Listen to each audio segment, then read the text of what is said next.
Assalamualaikum warahmatullahi wabarakatuh. Perkenalkan, nama saya Nuralia Ramadhani dari Prodi Penyuluh Pertanian semester 3 Universitas Muhammadiyah Palopo. Di sini saya akan mempresentasikan tentang sifat biologi tanah dan apa saja yang ada di dalam sifat biologi tanah itu. Apa sih itu sifat biologi tanah?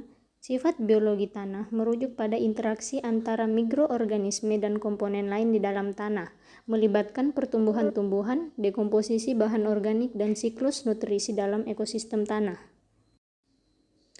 Kemudian ada pentingnya sifat biologi tanah dalam pertanian. Yang pertama, kesuburan tanah. Sifat biologi tanah yang baik mendukung pertumbuhan tanaman dan kualitas hasil panen. Yang kedua, kelestarian lingkungan. Resiliensi tanah terhadap kerusakan dan perubahan iklim ditingkatkan oleh kesehatan biologi tanah yang optimal. Ketiga, keberlanjutan pertanian. Tanah yang sehat memungkinkan praktek pertanian yang berkelanjutan dan ramah lingkungan. Kemudian ada lingkungan hidup tanah. Yang pertama, kelembapan. Tanah yang baik memiliki tingkat kelembapan yang cukup untuk mendukung kehidupan organisme tanah. Kedua, suhu. Suhu tanah yang ideal memfasilitasi aktivitas mikroorganisme, dekomposisi bahan organik, dan pertumbuhan akar tanaman. Kemudian ketiga, ada drainase. Sistem drainase yang baik memastikan tanah tidak tergenang air sehingga organisme dan akar tanaman bisa bernafas. Selanjutnya ada jasad mikrotanah. Jasad mikrotanah adalah organisme kecil seperti bakteri, jamur, dan protozoa yang hidup di dalam tanah dan berkontribusi dalam dekomposisi bahan organik. Kemudian ada pengaruh jasad mikro tanah terhadap tanaman. Yang pertama, perombakan bahan organik. Jasad mikro tanah membantu memperbaiki struktur dan meningkatkan kualitas kesuburan tanah. Yang kedua, simbiosis mutualisme.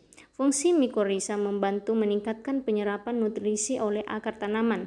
Yang ketiga, aerasi tanah. Cacing tanah membantu mengendapkan tanah dan memperbaiki sirkulasi udara dan air di dalam tanah. Selanjutnya ada aktivitas jasad mikrotanah. Yang pertama, dekomposisi bahan organik. Jasad mikro mengurai bahan organik menjadi senyawa sederhana yang dapat diserap oleh tanaman. Kedua, cicilan sisa tanaman. Mereka membantu melepukannya dan mengubahnya menjadi humus yang kaya akan nutrisi. Ketiga, ada simbiosis dengan tanaman. Jasad mikro membantu tanaman menyerap nutrisi dan meningkatkan ketersediaan hara. Kemudian ada sifat biologi pelapukan bahan organik. Yang pertama, dekomposisi mikroba. Mikroorganisme di dalam tanah adalah agen utama yang bertanggung jawab dalam pelapukan bahan organik.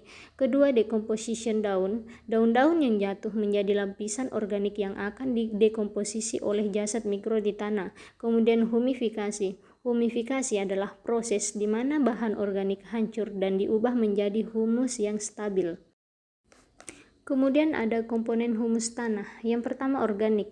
Komponen humus bersifat organik dan merupakan hasil dari proses pelapukan bahan organik seperti rumput, dedaunan, dan kayu. Ini memberikan struktur longgar dan kualitas drainase yang baik. Kedua, menyerap air. Komponen humus memiliki kemampuan untuk menyerap dan menyimpan air yang memberikan nutrisi bagi tanaman. Ketiga, meningkatkan pH. Tanah yang mengandung humus cenderung memiliki pH yang lebih tinggi, menjadikannya lebih produktif bagi tanaman tertentu. Selanjutnya ada sifat biologi distribusi bahan organik tanah. Yang pertama, tanah olah. Tanah olah yang sering digunakan untuk kegiatan pertanian cenderung memiliki kandungan bahan organik yang lebih rendah karena seringkali macam tanamannya diusahakan dengan sistem monokultur sehingga tidak ada keanekaragaman sumber nutrien yang masuk ke dalam tanah. Kedua, hutan. Hutan menyediakan sumber bahan organik yang banyak dan beragam karena cara mengelolanya yang alami. Dan juga tanah di hutan umumnya memiliki kandungan organik yang sangat tinggi. Kemudian yang ketiga, lahan bekas tambang.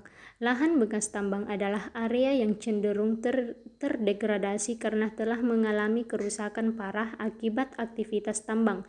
Tanah di area ini umumnya tidak memenuhi kondisi standar keberlanjutan lingkungan yang membuatnya sulit bagi tumbuhan dan mikroorganisme untuk berkembang di dalamnya.